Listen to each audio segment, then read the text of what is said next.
Hi everyone, I am J.L. Fields and I wrote the book Vegan Pressure Cooking, and I'm so excited to be in Grant Butler's kitchen. We are going to make soy curl mac and cheese because Portland, hello, soy curls, that's when I learned about soy curls. And most people when they're making a pressure cooker book might not think about a soy curl, but I am obsessed with soy curls and I keep them in my freezer. And so when I was coming up with this recipe, I wanted something really comforting. My book is called Vegan Pressure Cooking because I am a vegan and that's how I eat. But I also know that a lot of people, when they are on a kind of spectrum or journey with plant-based eating, want things that feel familiar to them. So mac and cheese isn't where you logically go when you think about vegan, nor would be like a chicken casserole kind of thing. So I used soy curls and a really hearty spelt pasta, because pasta is actually a little tricky in the pressure cooker. To make this come together, it cooks up in like 5 minutes at pressure. Of course, we need to bring it up to pressure first, but it's a really comforting meal, and I've had people send me emails, angry emails, because they eat the whole thing in one sitting. So that's what we're gonna do today. So we're gonna heat up a little vegan butter first. We're doubling this recipe.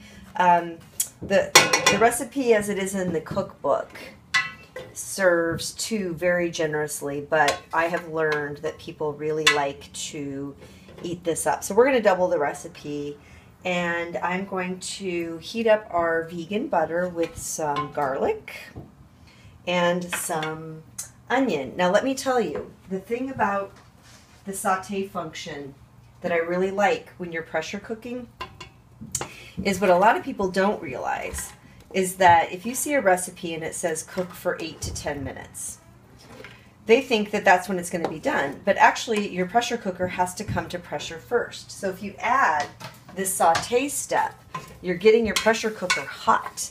And that means that the pressure could come up more quickly.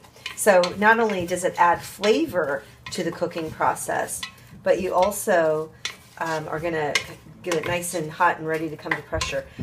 This is a stainless steel pressure cooker. This is a Fagor, and what I really like is how quickly the butter melts. So, you know, when you have a really sturdy stainless pressure cooker, I just find it so simple to use and really solid on the stove. So we are going to add the soy curls. And what we're going to do, if you're new to pressure cooking, is you put all your ingredients together, and then there's going to be a process that's called bringing it to pressure, and that'll happen once we lock the lid in place. So we need to now add, let's see, we've got our onion, we've got our garlic. Ooh, we need to add our chicken flavor style seasoning. So again, we're saying chicken flavor, everybody, because this is a vegan recipe. And this is from Butler's, which is also the folks who make the soy curls. So this is a way to add a depth of flavor, and we don't need to use vegetable broth if we don't want to, since we're using the chick style seasoning. So we're gonna, since we're doubling this, we're gonna use about 4 tablespoons of the chick style seasoning. Now that might seem like a lot, but A, it's gonna be delicious, and we are going to be using water instead of vegetable broth when we cook this. So this is, and you're also gonna notice there's no added salt to this. So we're adding our flavor with our earth balance and with the chick style vegan seasoning and our onion and our garlic. So we're getting this all nice and warm. We rehydrated the soy curls. It's important to remember that when you're using a soy curl or if you're making TVP, those come, they're dry. They're the whole soybean, but they are stored, they're dry, and you just rehydrate them with warm water, or you can do it with vegetable broth. And truthfully, if you want to add a real flavor dimension to this, rehydrate your soy curls in a warm vegetable broth, and you'll really like that. Now we're going to add a couple cups of a spelt pasta, and again, there will be people who are much smarter than me who will tell you don't make pasta in a pressure cooker. I just consider that a challenge. And so what I do though is I use a very hearty pasta, and so this spelt pasta is going to be nice and hearty in the pot. So we're going to add 2 cups for this. We're also going to add some pepper, and we will add some vegetable broth.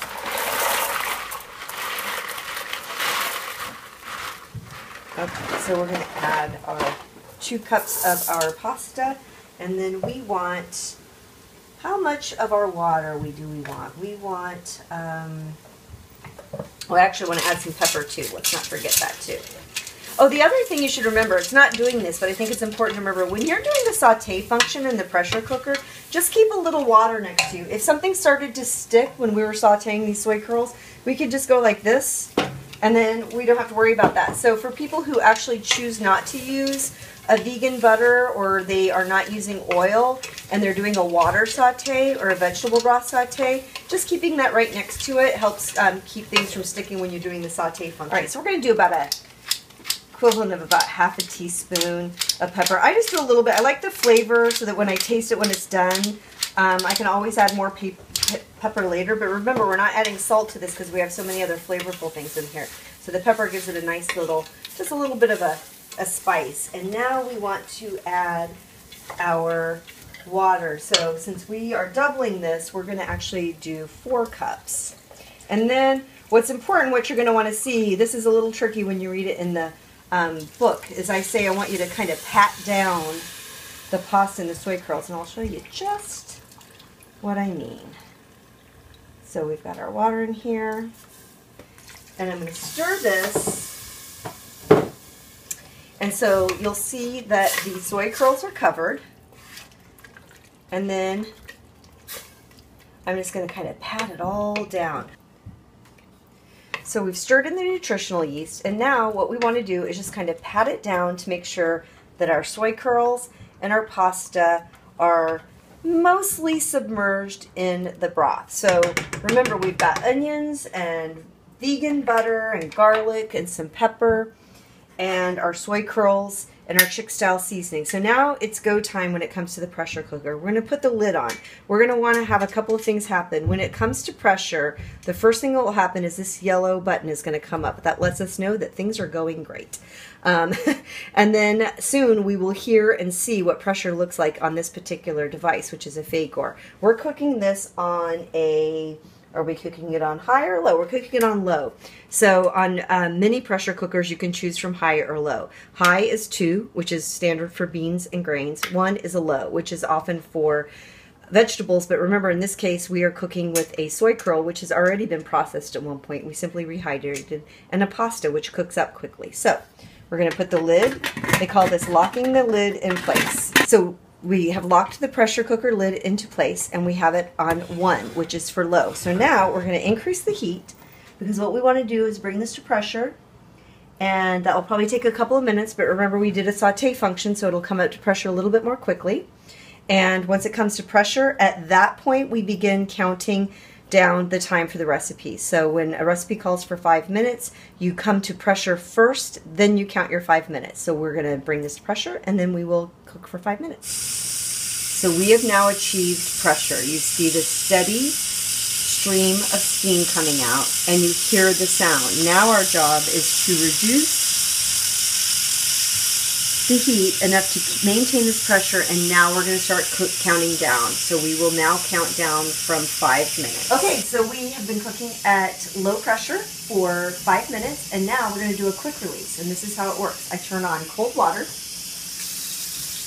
in the sink, and I'm going to shut off the heat, and I'm going to come over and I'm going to hold the pressure cooker under the cold water until pressure comes down. And the way we'll know the pressure has come down is when this yellow button that is standing up tall and proud right now pops down.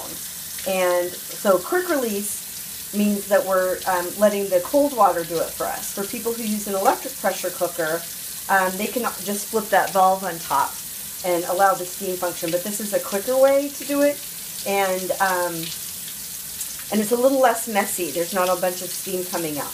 This is taking a little bit longer because, remember, we doubled the recipe, so we have more in the pressure cooker. So now, just to make sure that the pressure's been released, we're going to move this to the steam opening, and there should be no pressure. And then the next thing you do is you unlock the lid, and then you open it away from you, because you just don't want a little surprise when you... This is Grant's. I don't know how to open it. There we go. You're going to open it away from you. So you are going to go like this. So you didn't want that steam coming up in your face. And so, oh my goodness, look what we have going on in here. I'm going to go back to the stovetop, and I'm going to Stir in maybe a little bit of salt and simmer it down to get some of those juices down. So we're back on the stove top, and you'll see that there's a little juice in here, and that's great.